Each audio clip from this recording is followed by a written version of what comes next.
บได้แล้วสายหนุ่มก่อเหตุปุ้นคำและทำให้ห่างไกลพอตู้อายุ61ปีจนนอนติดเตียงป้องกันความสงบเมืองเซฮานีรายงานว่าวันที่5มีนาคม2026เจ้าหน้าที่หน่วยงานสืบสวนสอบสวนคดีอาญาเศรษฐกิจป้องกันความสงบเมืองเซฮานีนครหลวงเวียงจันทน์ได้รับแจ้งความจากป้องกันความสงบกลุ่มโคกศรีวิไลว่ามีคนให้ปุ้นเอาทรัพย์ของพลเมืองอยู่บ้านโคกใหญ่เมืองเซฮานีนครหลวงเวียงจันทน์จากนั้นเจ้าหน้าที่วีซ่าเฉพาะจึงได้ลงสมทบกับภาคส่วนที่เกี่ยวข้องลงกวดการสถานที่เกิดเหตุเห็นว่ามีมูลความจริงแท้ผู้เสียหายชื่อเฒ่าเฮอเตอร์ลาวตวงอายุ61ปีอาชีพค้าขายอยู่บ้านโคกใหญ่เมืองเซฮานีผลเสียหายมีสายคอค้ำสำเร็จรูปลักษณะลายปองอ้อยน้ำหนัก2 บาทเงินกีบ400,000 กีบเงินดอลลาร์1 ดอลลาร์เงินหยวน8 หยวนพระพุทธรูปสีดำ1 องค์และสภาพห่างไกลได้รับบาดเจ็บสาหัสปัจจุบันนอนติดเตียงบ่ฮู้สติหยังบ่สามารถช่วยเหลือตนเองได้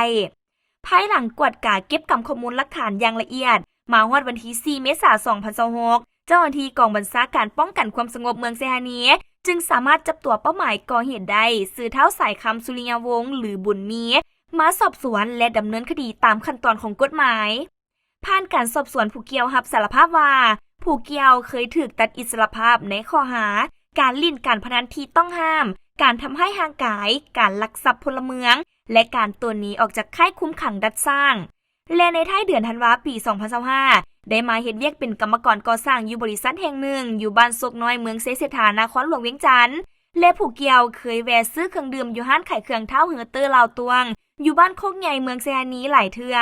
มาฮอดวันที่4มีนาคม2026เท้าสายคำได้ไปสมัครเป็นกรรมกรก่อสร้างเฮือนอยู่บ้านโคกใหญ่พร้อมทางพักเซาอยู่แคมป์บอนก่อสร้างอยู่ห่างจากห้านขายเครื่องของเท้าเฮอเตอร์ลาวตวงประมาณ500 เมตร